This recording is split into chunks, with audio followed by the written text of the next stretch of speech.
Thank you, sir. Mark Kaplan, the True Guru, and his. We are the Eye on Sports radio program, 8 a.m. every morning during the weekdays on AM 1600 and AM 730. And YouTube. YouTube streaming, WMQM 1600 AM Memphis. You can search on YouTube for that, and we will soon be on FM in sometime between now and the next presidential election. 2025. Maybe. Jay, welcome back. Did you go to Las Colinas or did you go to Parts Unknown? I went to Los St. Louis. Los St. Louis. Oh, okay, right. That's right, for some V-ball action. Yeah. The President's Day extravaganza. Yeah, how did y'all do? 6th place. 6th place out of... Don't tell us. 6th place is always good. It's a good number. No, there were a lot. It was big. Oh, That was in the gold bracket. This bracket. was like a huge regional tournament, so it was pretty good. All right. Congratulations to So the girls. The young volleyballers. And Jay, yesterday we had a lot to talk about. We talked about the All-Star game. We really did not talk that much about Memphis basketball, as I'm just kind of grown tired, I'm just growing tired of whatever just talking about it in general, just because it's hard to be super critical, yet you want to be critical because you don't really care what the circumstances are. New coach, new players. If you're a fan, like I am, you want to win games. Apparently that's not exactly what people want. We'll talk about that at some point soon. Right. We talked a little bit about the Memphis Express. I was just regaling you with the possibility that the number of people who attended the game, 11,980 as it was reported. That was announced. Right, that was And we know with certain institutions in town, we just take the announced and we just say that's it. Yeah. That's who was there. Yeah. Even though that's not true. And then what else did we talk about? I talked about the All-Star game. I talked about 2 great ways to tweak the dunk contest. Oh, yeah? Yeah, I'll tell you about that in a little bit, too. Let's get into, since we didn't really talk about it, did you get a chance to watch any of the Memphis and Central Florida game? I didn't. Okay. I was tied up. Yeah. I followed it. The play-by-play on the phone. Right. But, so I saw that it was close. It was close. Memphis was down. They came back, and then they just couldn't hang on to the lead, and they lost.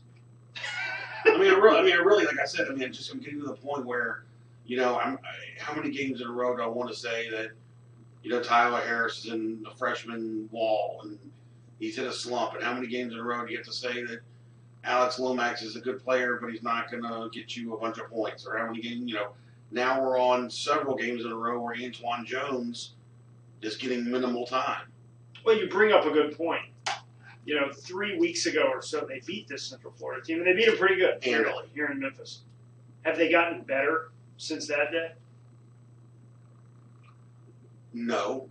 Yeah. I wouldn't say they've gotten better. I don't know if they've gotten worse because right. it's been inconsistent. Yeah, the rotation seems to have been made consistent. He's starting the seniors. He's bringing the freshmen off the bench. They're not, he moves the minutes around a little bit, but it's... Right, but just when you thought Antoine Jones was turning a corner to be the best of the freshmen and it's...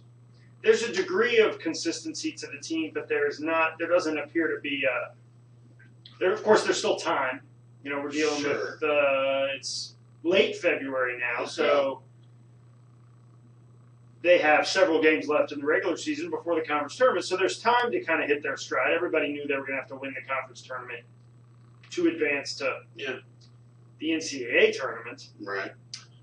So, as you were walking in, you mentioned a column by Memphis's premier sports columnist, and he said that...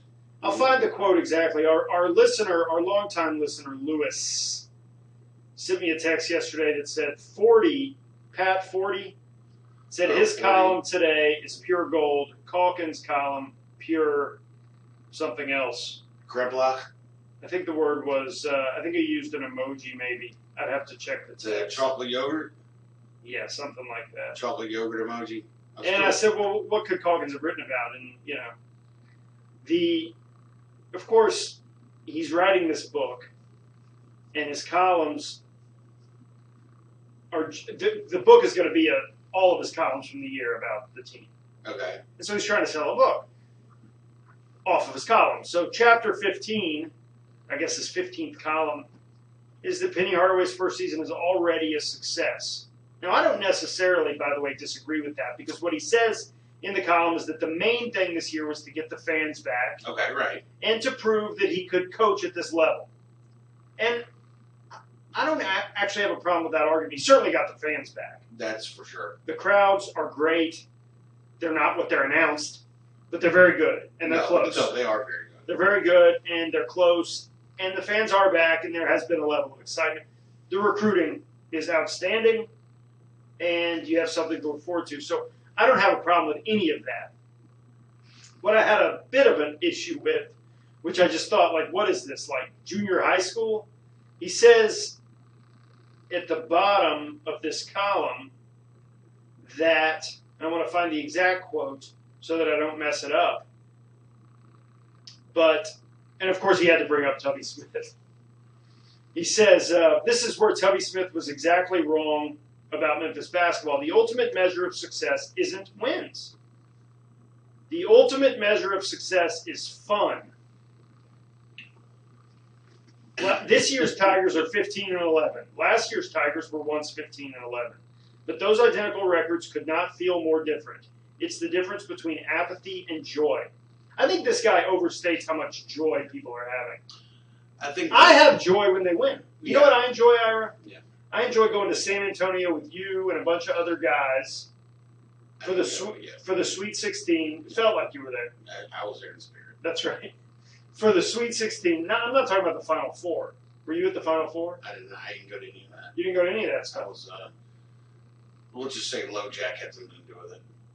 All right. I don't even know what that means, but whatever. You know, like an ankle bracelet. Oh, okay. I was tethered to a certain range. Fair enough. Look, that's what I enjoy. I enjoy the second weekend of the NCAA tournament. I enjoy Selection Sunday. I enjoy conference tournaments where you're the favorite to win. I enjoy playing ranked teams and beating them. You know, that's what I get. Okay, joy. no, I do not get you. joy out of whatever the crap we're watching, and it's fine. So here's the thing, and now that I'm thinking about what he's saying, I really don't agree. I mean, I don't necessarily agree with it, but there is a way to spin it to make you agree with what he's saying. If you look at last year's team, they were 15 and 11 at this point, and this year's team is 15 and 11. There's no denying the fact that what's on the horizon is bringing people joy, not necessarily the team. So no matter, that's why I said I'm almost sick of talking about this team, because no matter what happens, if the team goes out and lays an egg or gets down 27-1 at South Florida, that's not a hypothetical, by the way. No, I know. Go ahead. I'm saying they get down that bad. Well, there's always for the myopian, for the person who may have stopped giving their money or stopped getting tickets under the Tubby era. Now they can say, oh well, this is just a wash because it's his first year and it's Tubby's players and he's only got these two young guys, whatever. Right. And the joy is not necessarily the joy in whatever's happening. The joy is on the horizon, but we're so excited about what's on the horizon, it's blinding us to what's really happening right now. Well, that's exactly what he's saying. So Okay. You're stating his argument. That's precisely his argument, and I guess I don't really have a problem with that. The only sort of asterisk I'll put on it is that I'm old enough now where I've seen that movie before. Yeah, exactly. And I saw it with Pastner. You talked yourself into it with him. Yeah. Or at least I did. No, I mean, a lot of people did. So maybe it's just because I'm past 40 now and the idea of great recruits. I just know that great recruits don't always mean great success. That's for sure. On the court. Although, I think maybe I discount the degree to which they do mean that. So I guess here's the question. And Mark, welcome to the show. Hey guys. Hey buddy. Hey guys. Didn't have my coffee this morning. No, mine's in the car too. I need it. I need my coffee. Mark's coming off a 4-day bender in New Orleans, maybe. Oh, okay. We'll touch on that maybe. But Nah, here's the question. What is the floor for next year's team? What is the ceiling and the floor for? You bring in. Let's enter into the joy slide that Calkins says is available to us just by two facts. I just want to put them out there and see if the joy washes over the room.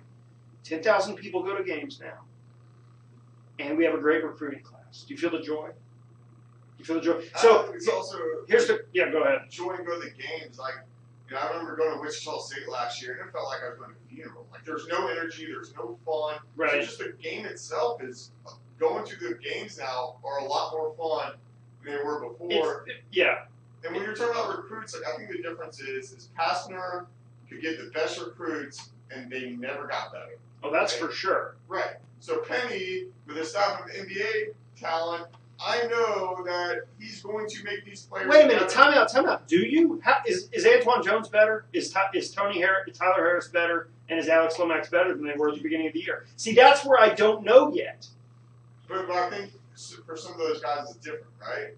Like, why is it different? What do you mean different? Who on the team is better than they were at the beginning of the year?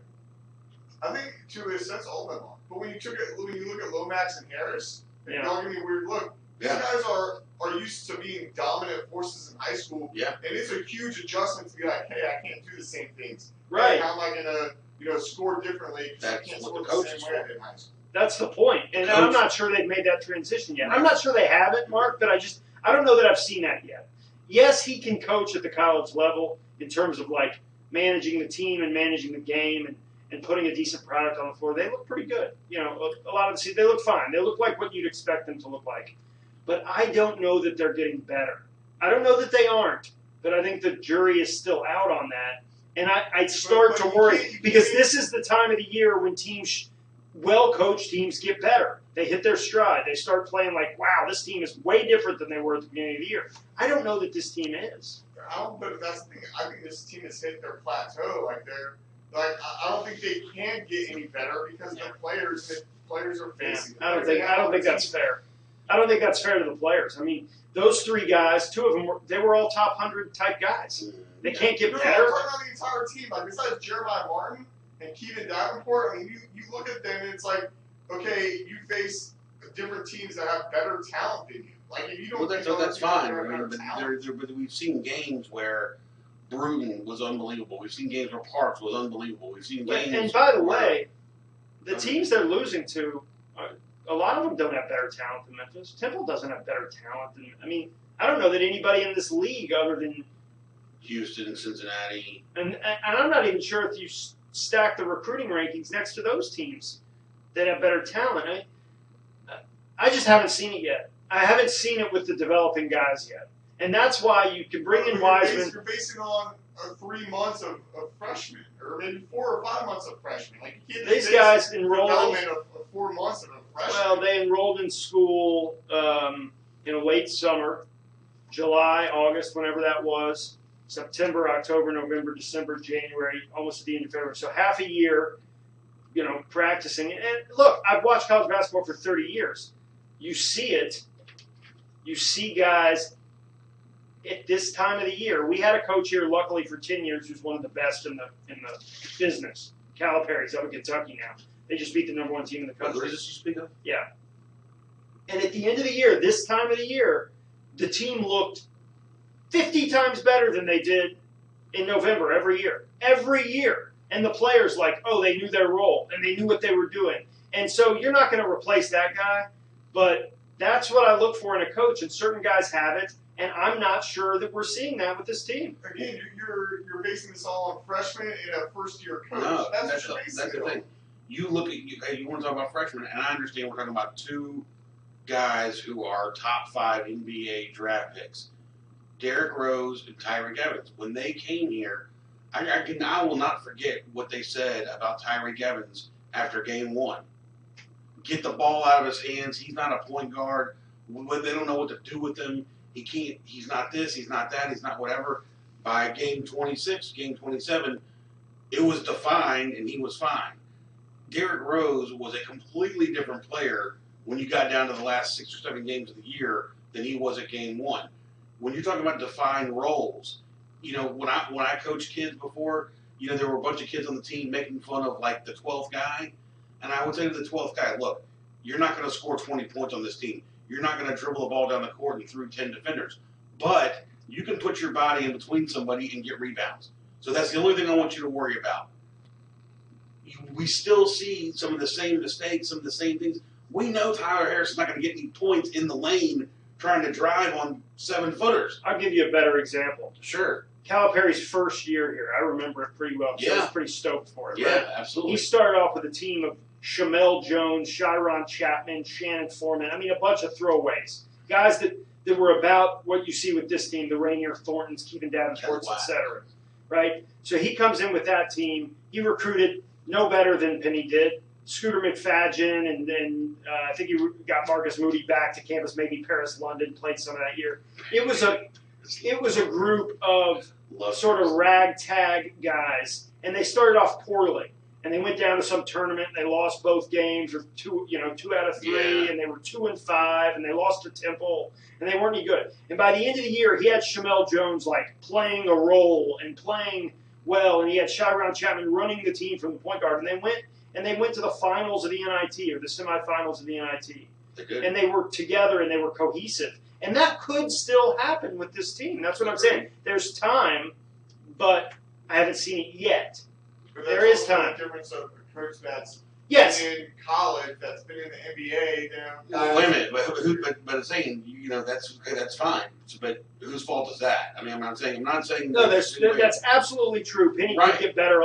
He'd get a lot better next year. He's going to have to. Is my point. There you go. I agree with that. He's going to have to. He's going to have to show, or get better in the next couple months. There is what I'm saying is what Jeff, in his efforts to pump this column and sell his book, is leaving out is that Penny hasn't proven everything he needs to prove as a coach.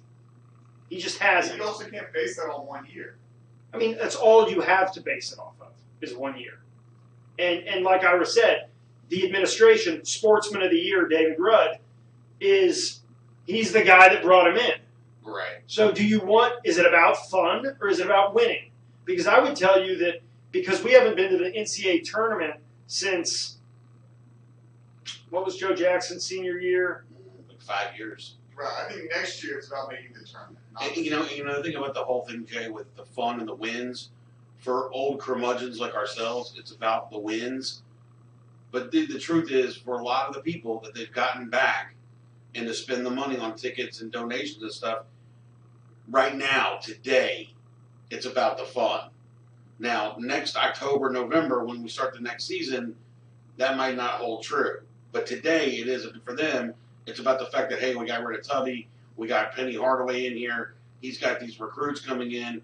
We're having fun just thinking about next year. Well, and I still think there's a divide in the fan base because for the 3,000, 4,000, 5,000 people, well, maybe not all of them based on what Mark's saying, but for a lot of the people that were still going to the games, these articles are insulting.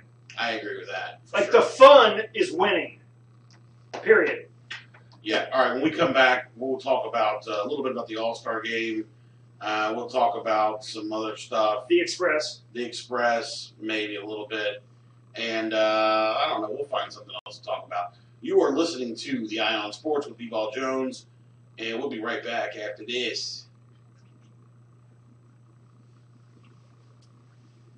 Hey, everybody, the Ion Sports. You all see the thing about the AAF not being able to pay their players, and one of the owners had to put in $250 million? What? Did y'all not see this? Yeah, apparently I saw a tweet that one of the owners literally had to put in $250 million, and that they weren't to be able to pay their players after week 2. Yeah, there's a right here. This is the research I was doing. But that's the league, not individual team, right? Well, it's all done at a league level. Yeah. Right, that's what I thought. All right, I'm gonna have to leave after the next segment. So.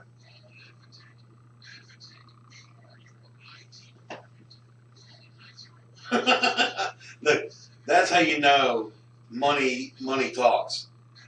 He's going to put in $250 million, and they're going to name him league chairman.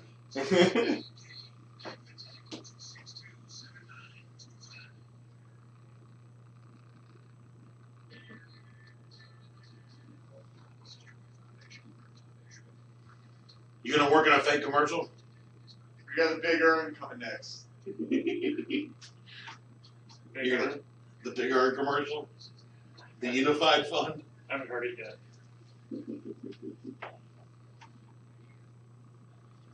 So we got Tulane, we're at Wichita. 5 games left. 3 home games, thankfully. I don't know if we'll be able to go tomorrow night because we have a baseball game at 3 if it doesn't rain, but it's supposed to. So hopefully we'll get it rain out.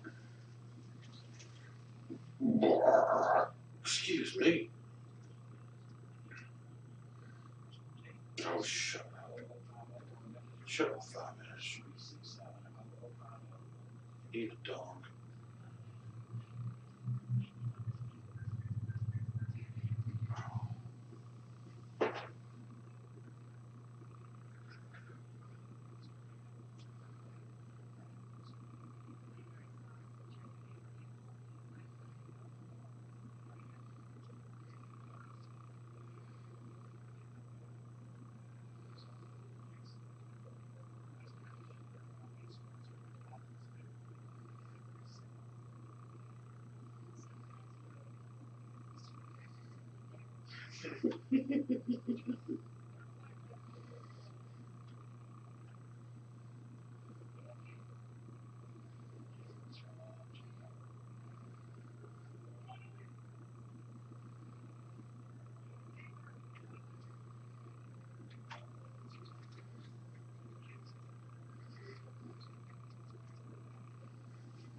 So you found my new music too, huh?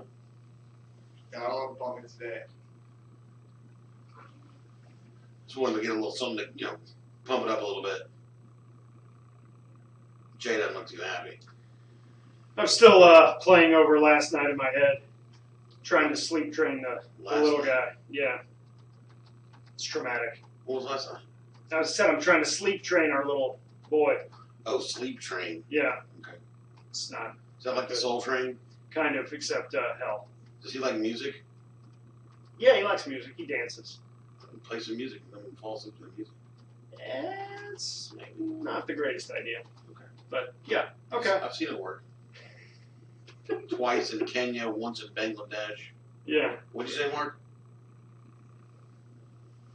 Exactly. Yeah. As we were going to the break, we were going to talk about the Express. Yeah, before we move on, we were talking about the Tigers' schedule. Let's just round it out here. They're home tomorrow night against Tulane. Too late in the brain. Saturday on the road at Wichita State. You got shocked. I think the Shockers are coming on a little bit. Getting better as the season goes on. They should. Then back home following Tuesday against Temple Mm-hmm. at Cincinnati Mm-hmm. on March 2nd and home against Tulsa. Mm-hmm. That's a good shot to go 3-2. 2-3. Okay, we can move on now. I mean, I'm just being. Well, I mean, what's the difference, really? No, really. Are they still playing for a bye? Not really. I don't think so. They sit currently, just checking. I hate this app. Google, you go to the score and then you click standings. If they win, I would say if they win all 5 games, they got a very good chance of a bye. Well, yeah. Then Houston leading the conference 12-1. God, they are good. 25-1. They'll get bounced. Yeah, I was going to say they're going to get bounced. Cincinnati 2 in the league at 10-2. Central Florida 3rd. I mean, here's the thing. Temple 4th. You certainly trust Mick Cronin in Cincinnati in the tournament more than you do Houston at this point, correct? I don't trust either. Mick Cronin's done nothing in the tournament in his career. Nothing. He gets bounced early every I year. guess that's true, yeah. Kelvin Sampson was one lucky arsed shot away from the Sweet 16 last year. Remember that Michigan guy? Hit the 40-footer at the buzzer. No. Houston and Michigan? Michigan, second round, yeah. I'll YouTube it later. Yeah. Anyway, we were about to talk about the Express. Yeah, the Express. And Mark mentioned that it's funny because someone texted me after the game on Saturday because they invited me to go, and I said, I couldn't go. I texted him later. I said, "Oh, how was the game? Who won?" He said, "Oh, Memphis blew a 2-touchdown lead and they lost." I said, "Fold the team." Singletary. I said, "Fold the team." And apparently this morning, that's almost exactly what had to happen. Mark informed us that an investor, a guy that owns the Carolina Hurricanes of the National Hockey League, had to infuse $250 million in cash so they would be able to pay their payroll after this was week 2, so I guess after week 2. So yeah, here's a quote from a source.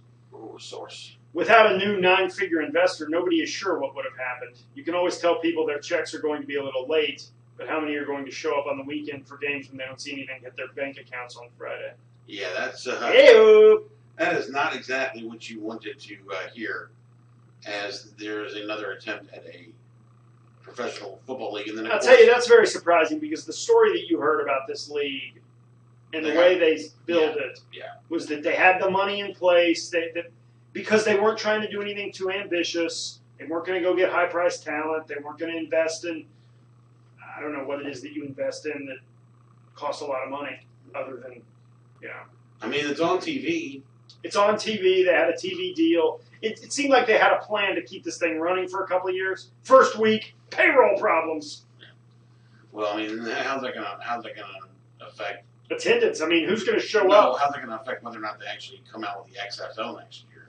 Also, Mark. And where is there a place for the XFL? Right. Exactly. Speaking of which, but before we go to that question, remind me to come back to the XFL. Mark, how do you judge Mike Singletary after 2 games? You just gotta look at the defense, the way they play. He's a really defensive-minded head coach. You just gotta look at that. I think. So, have you seen any of the action?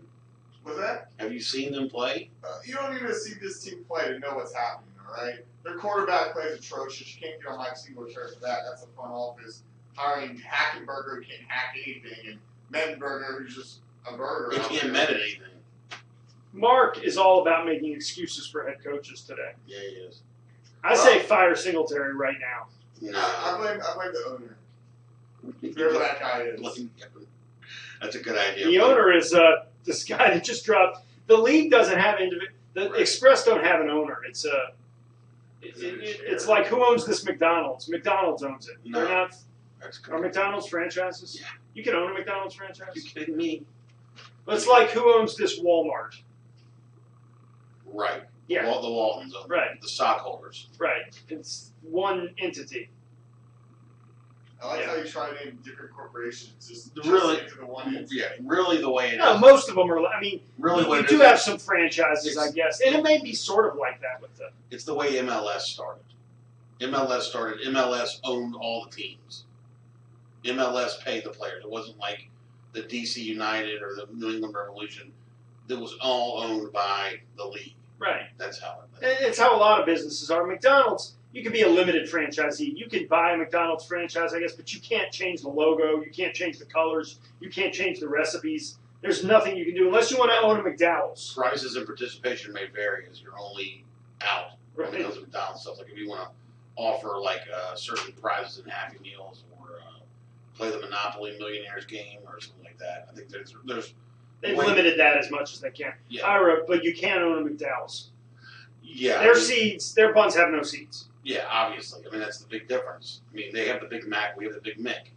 Those are the 2 main differences between McDowell's and McDonald's. The big news that I took out of Saturday's home opener for the Express was that the announced attendance was 11,980. Should have played it at the Coliseum. And like I said, I mentioned would have been warmer. Yeah, I mentioned yesterday on the air that according to my sources, the real attendance was far, far, far less than that. Probably closer to somewhere between 1,500 and 3,000 people in actual attendance. And it seems a consensus. I've been doing a straw poll around town. No scientific basis for it, but the consensus around town is that FC 901 will far out average on a per game basis what the Express get. And we're talking about actual attendance. It's not a competition about attendance. It's about who has more fun. Yeah, touche. Except the fact is, in a city like Memphis where disposable income is somewhat limited, Okay, you can't say. I mean, look, there's a certain group of people who are going to want to go see professional football in whatever, form that comes in, and there are people who are going to want to go see soccer, and I'm sure there's some crossover there. There's definitely some crossover, but it's interesting that the soccer is going to be probably far more successful than the football team. Do you think the soccer team will outdraw the Redbirds on a per game basis? Ooh, Since they're playing the same stadium. that's a great question, Mark. There's so many Redbirds. That's a great games. question. Yeah, that's the thing. There's, what, but the season for the Express is very long. It's not the same number of games, but they start in March, and they're not finished until like September or October. You mean the football phone? So yeah, You said the Express. I'm sorry, you're right. The FC 901. It's really that long? I thought it'd be like only 3 or 4 months. No, they go a long time. So I was just looking at their schedule the other day because I was trying to see what games out, are going to interfere with, possibly going because of the baseball season. And I think I'm gonna try and go opening night. I hope if I can get a ticket, it's probably gonna be sold out. They're playing the old NASL reboot, the Tampa Bay Rowdies. Remember the Rowdies back in the day? Oh yeah. I'm sure you do. What about the Cosmos? Cosmos gonna make it? I think the Cosmos are an actual team, but I don't know what league they play in. They play in the California Penal. Yeah, I really miss indoor soccer. God, that was fun. Hey, play it at the Coliseum. It's just sitting there. Yeah. Enough with the Coliseum. Yeah, he's pulled that in twice in the last 2 minutes. Well, Jay was on the Coliseum refurbish committee. Yeah, I took a tour last year. I wasn't on the committee. He's had a cold ever since and a cough ever since. He's got the black lung. No, there's no mold. All you got to do, basically, that building just needs a good power washing. There's no mold. They said that There's no asbestos falling from the ceiling. there's no asbestos, no mold. Yeah, I'm gonna have to go challenge on that one. Ira, did you talk yesterday about the big Tennessee-Kentucky matchup? We mentioned that Kentucky beat Tennessee pretty handily. What I really mentioned was that I was in the press box, of course, at the Memphis baseball game, and no, and then a couple of these people were there, and they worked for the university, and they were like talking about Tennessee like we were at Tennessee. Like, oh yeah, I gotta get home and watch Tennessee, and I was like, oh, you're a Tennessee fan? Well, yeah, and I'm like, no. I'm like, you can't do that.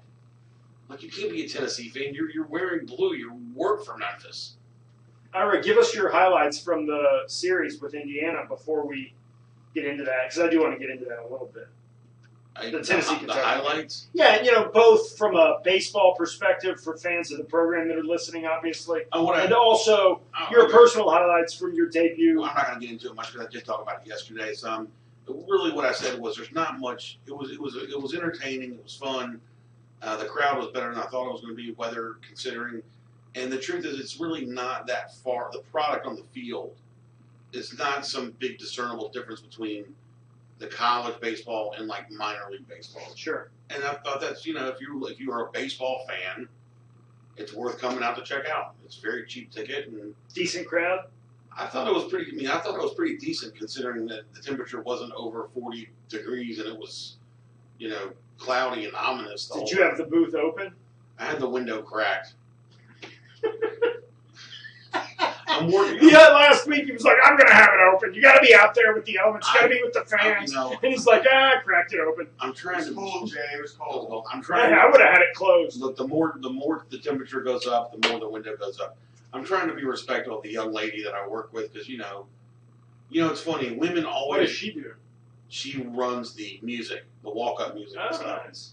What's funny is women always know about places where it's going to be cold, yet they never seem to be prepared. Can we have her on the show to talk about the walk-up music? I could talk to her about it. Sure. Yeah, let's get some guests. She doesn't. Let's take advantage of this, Ira. We need guests. She doesn't get to choose the music. The players choose their music. Right. And it was funny because on the first game, there was a big discussion. One of the players wanted Thuggish Ruggish Bone. You know that song, Bone Thugs and Harmony? I've heard of it. And she was like, well, I didn't want to play that because I didn't know. Just blame it on Calipari. That's right. Right. Penny will save the day. He alone can fix it. Because it's fun now. Because it's fun. That's right. So with a little more, this is Pat Forty's column in Yahoo Sports. As the game was winding down and Kentucky was clearly going to win because they were up by a big margin, the Kentucky student section started chanting, overrated, overrated. Calipari said, no, stop, stop, stop. They're not overrated. If they're overrated, the win means nothing. Exactly. Which is something that I That's know, why I missed that guy. I know for a fact, though, but people in my circle have been talking about that for years. Why students would start shouting overrated when you're playing a team that you want to say, hey, we beat the #1 team, Right. not like the paper champion. We want to beat the team that's, yeah, man, they're unbeatable, they're unstoppable, but we beat them. You're only diminishing what you've done by saying that they're overrated. I've never understood that. But here's what. Scoreboard chant. Yeah, that's a good chant. Here's what our boy Lewis loved about the article, though. Pat Ford of the column. That's a pet peeve of mine, mixing up columns and articles. But anyway, Okay. Forty goes on to say Tennessee is overrated. They Agreed. shouldn't have been #1. They Agreed. sure won't be this week. They're 5th now, by the Agreed. way. And it remains to be seen if they're a great team. He said the program is a 0 historically in March. Agreed. And nothing that happened on Saturday indicates that's going to change. So there it is. I agree. Ira agrees. The Eye on Sports, folks. He agrees. Well, I agree based on the fact that a lot of my friends that were at Texas in Clemson with Rick Barnes as the coach said, "Look, this is how it goes. He's unbelievable, and then they usually fall apart late. Yeah, they don't advance." So, We may revisit this after the break, folks. We may not. We may just move on to something else. all right. You're listening to the Eye on Sports with B-Ball Jones. AM 1600, AM 730, YouTube Live. We'll be right back.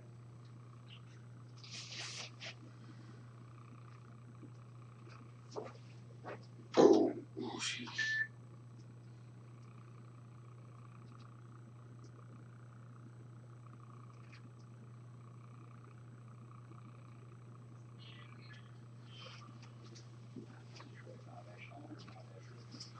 Hey, short 5 minutes. Oh, yeah. Okay, come on. All right, Marky.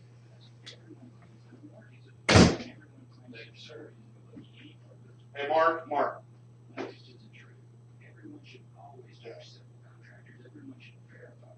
This is Jay's mic. Yeah, Jay, talk. Testing. Yeah. This is mine. Okay, I got it.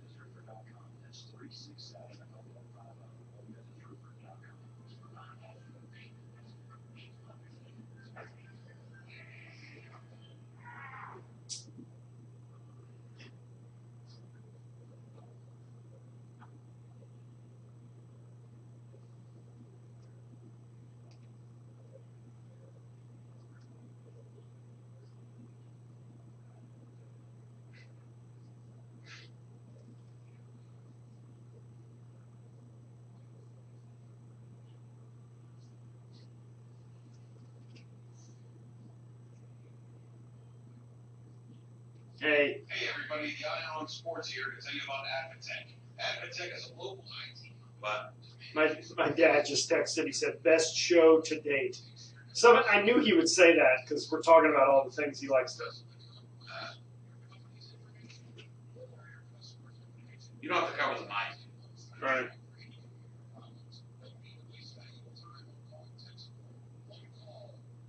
Check out this commercial I got coming up though. You got a couple seconds.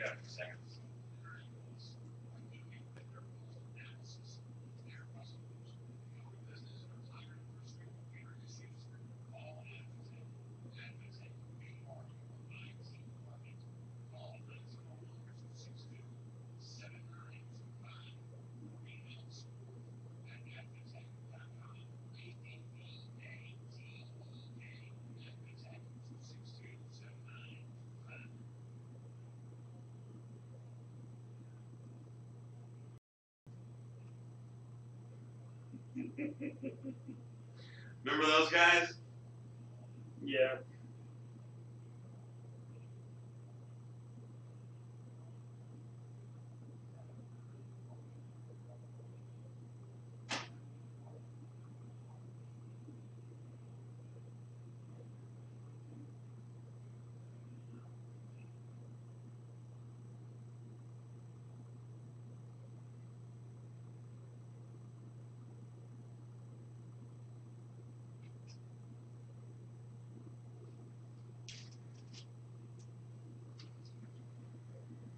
All right, welcome back to the Ion Sports with B-Ball Jones, AM 1600, AM 730, and YouTube Live. You can find all the old shows at theionsports.com. That's the letter I on, O-N, sports.com. It's like an ion.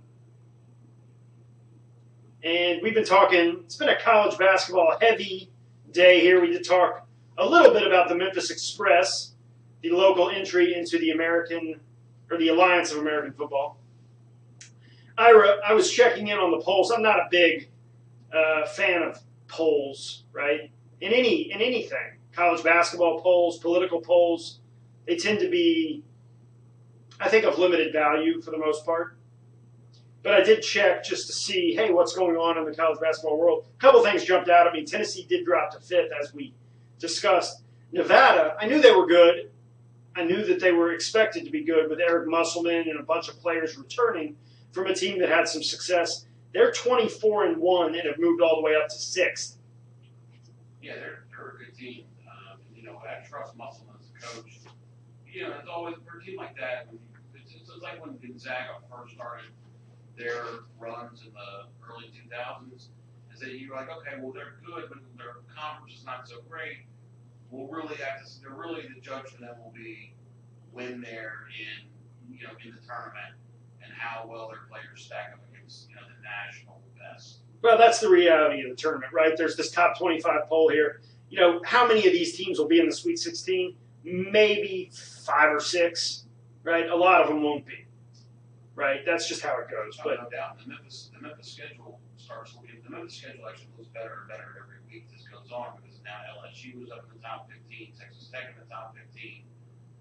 Houston top 5 team. Tennessee. Top 5 team. You're right. You're absolutely right. I had not thought of that. Houston 9th at 25-1. Hey, how about Kelvin Sampson? Stay tuned for the offseason to see. Yeah, how about him? He'll get some calls. So Kelvin Sampson. Mark talked about NBA experience. Oh, they've got the staff at Memphis as NBA. Well, Houston is a team. Kelvin Sampson, when he got fired from his last gig at Indiana, his last college gig before Houston, he went to the NBA and he honed his craft in the NBA. I think he worked I know he was at Milwaukee, and I know he's really close with Popovich. I think he may have worked there, and he worked at Houston. He worked at Houston under maybe McHale. So he went to the NBA. Nevada, Eric Musselman, NBA background, NBA pedigree. So that can work to your advantage. All I'm saying is we have to see it. We have to see guys improve. I haven't seen it yet. But you're absolutely right. Memphis' schedule looks good in terms of those 3 or 4 teams that they played. Relatively, very competitive games against Texas Tech. Blew it at the end. They're 21-5. I haven't checked in on my Jayhawks in a while, but I think they're winning. We've also had a competitive game. We were pretty competitive against LSU. The Jayhawks are 1 full game back behind Kansas State. I think Texas Tech is also right there in the mix. Yeah. And I know Kansas still has Oklahoma State left on the schedule. I don't think they're. No, they pulled off an upset last night. They did. They beat Texas Christian. It was a team they've already got 17 wins. They're trying to make the tournament. So yeah. Ira, who did win the All-Star game? Team LeBron won the All-Star game, and it was against Team Giannis. Let me tell you about. I mentioned this yesterday on the show. I want to tell you about my 2 suggestions to make the dunk contest good. Let me ask you this: when you were a kid and it was All-Star Saturday night, were you not looking forward to the dunk contest? there was a period of about 3 or 4 years when, yes, I was looking forward to it. And then we'd go out to the driveway and we'd have the mini goal out there and we'd do our own dunk contest. Exactly. I would win, of course. Of course. The dunk contest now is, I wouldn't even say it's a shadow of its former self. It's not even dust and ashes, remnants of its former But self. again, I think that has to do with our age, because I will tell you that my nephew was very excited about the All-Star Saturday night. But go ahead. No, Saturday night was awesome because you had real stars participating in the skills challenge, which sucks, and the 3-point shootout. It was awesome. It sucked. But I'm with you on that. Okay. So Primarily on the sucks one part. suggestion was have the shoe companies. Let's say there's 4 major shoe companies: Nike, Adidas, Under Armour, and I don't know if it's Reebok or Puma or whoever. Let them send one representative to the dunk contest. Okay, one of the guys they, sponsor or whatever. That's one way to do it. The other way, and this is really what I thought was kind of interesting. So, like next year, the All-Star Game is in Chicago. So take an All-Star Game of years past, a dunk contest from years past. That was in Chicago. Like '88 was the year that Jordan famously jumped the free throw line, and say to the dunkers, in the first round, one of your dunks has to emulate a dunk from this dunk contest. And then they can show the dunk from the contest 30 years ago, and then show the player doing today's dunk. I mean, just add some element to it. First of all, you To get the old guys back excited? maybe, yeah. I mean, Yeah, no, that's not a bad idea. you had guys in the dunk contest. Like I never even heard of this Hamadou Diallo guy that won the dunk, or that was the dunk, dunking. That's my guy. He's from Kansas, I think. But he didn't really play for the Thunder. Right. We had Dennis Smith Jr. I heard of him. You had Tom Collins or John Collins from the Hawks, and some other guy. I can't remember who it was now. And that was only 2 days ago. Well, I don't know. I'm with you. You got to do something. Mix it up. I like the whole Team LeBron thing. Speaking of old movies, Ira, February 15th, 1981 was the NBC network premiere of this classic movie about a fraternity on a college campus. Can you name the movie? What year did you say? I'm sorry. The NBC network premiere. First time on TV, biggest comedy hit of all time, 7 p.m. on NBC. That was 1981. Network premiere. Was it? Yes, it was. Animal Yep. House. Here's the, Animal House. yeah, Animal House, that's right. It was the Deltas against the Rules, and the Rules lost. Join the wildest fraternity on campus for an outrageous toga party and the hilarious homecoming parade. How could that show, or that movie, be on NBC? They had to edit everything. Well, you know what? To be honest with you, if you think about it, there is tremendous. There's some nudity, Yeah. but there's Donald Sutherland's butt cheeks. Donald Sutherland's butt cheeks, Karen Allen's butt cheeks, the girl, the mayor's daughter's breasts, and then Vaughn Leibowitz, roommate, her breasts, and then Are you reading this, or is this just off of memory? I've only seen the movie 6,411 times. But the truth is, there's no curse words. Is that right? From what I can remember, there's probably not very many. What about Niedermeyer, Hazing, Dorfman? No. No. What are I mean, like, I wonder if they edited out Niedermeyer spanking Kevin Bacon in his underwear. I don't know. I wonder. But I mean, like I said, it's funny, like The Godfather. The Godfather's a radar movie. You think about, like, it's got to be like this dirty movie. There's a 3-second clip where Michael Corleone's first wife takes her shirt off when he gets married to her in Sicily, and there's almost no curse words. Yeah. No, right. Maybe like one GD situation, but no like what we would consider curse words today. Speaking of Kevin Bacon, did I tell you a few weeks ago I watched She's Having a Baby? No, you didn't. Did we talk about that? You like that movie, Ira? It's all right. I like He Said, She Said better. Which one was that? It's also with Elizabeth Perkins and Kevin Bacon. She's so good. And they're in the they work like in a newspaper or some kind of talk show, and it's like he said. By the way, Elizabeth Perkins wasn't in She's Having a Baby. That's Elizabeth McGovern. Isn't She's Having a Baby? Yeah. Then yeah. That's off the rack Elizabeth Perkins. Kind of like cheap Danny Aiello from Funny Farm. Mike Starr Yeah. is the cheap Aiello version. Yeah. How about Alec Baldwin and She's Having a Baby, though, as the young best friend? Yeah, I don't remember the movie that well. Sorry. No, it's okay. Pretty good, though. I liked it. You know, it was about middle age, Ira. You know, settling down. Yeah. My Kevin Bacon go-to movie is Quicksilver. Quicksilver. Remember that? Remember the name, but I don't He's really a remember. stockbroker, and he becomes a bike messenger. Mm. Paul Rodriguez, Jamie Gertz. The owner of the Atlanta Hawks, Jamie Gertz. That's true. Mm. Yeah, we liked her.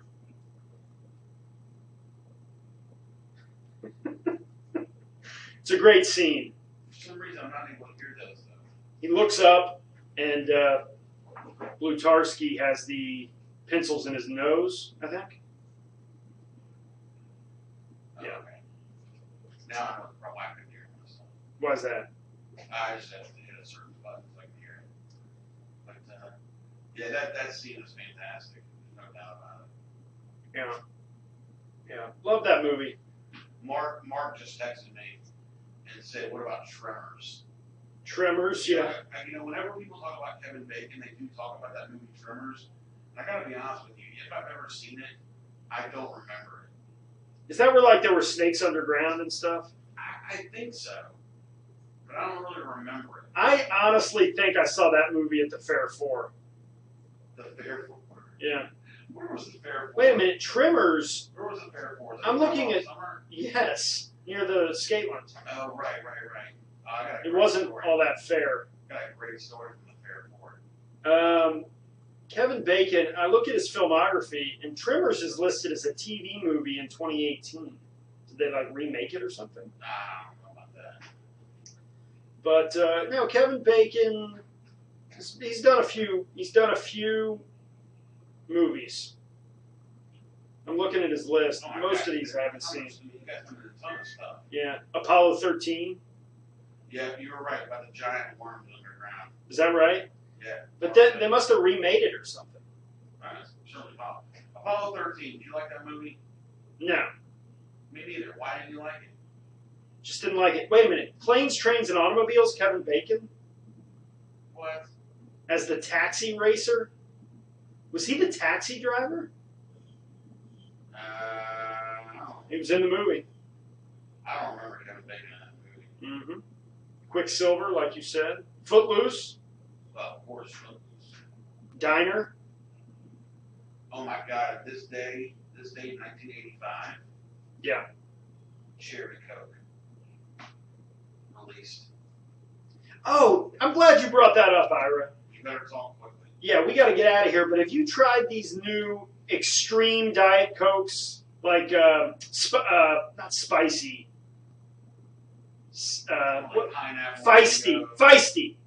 No, it's feisty cherry Diet Coke and feisty lime. Horrible. Horrible. An abomination. I have not. I'm glad I have this platform. If you're listening out there, Spicy. no, it's feisty. That's the adjective. What's that mean, feisty? It's got like a kick. It's horrible. I don't need a kick. I need my Diet Coke. I'm not familiar with that. So, Cherry Coke, yay or nay? I love cherry Coke. You like it? Yeah, diet cherry, not so much. Not so much. I'm with you, Ira. I mean, I like cherry Coke. I think I'll be honest with you, and I don't really drink. I try not to drink too many regular.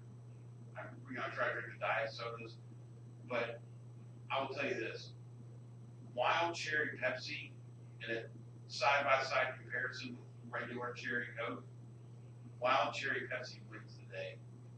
Yeah? And I'm not a big Pepsi guy. Going out on a limb.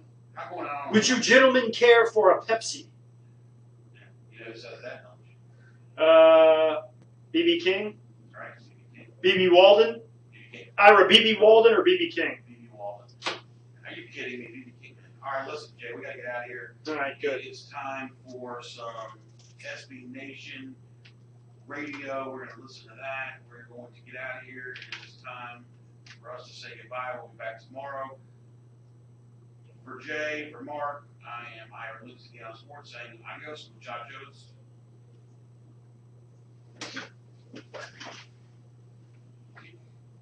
Do you know how to flip the switch in there? You told me stick it in the middle. Yeah.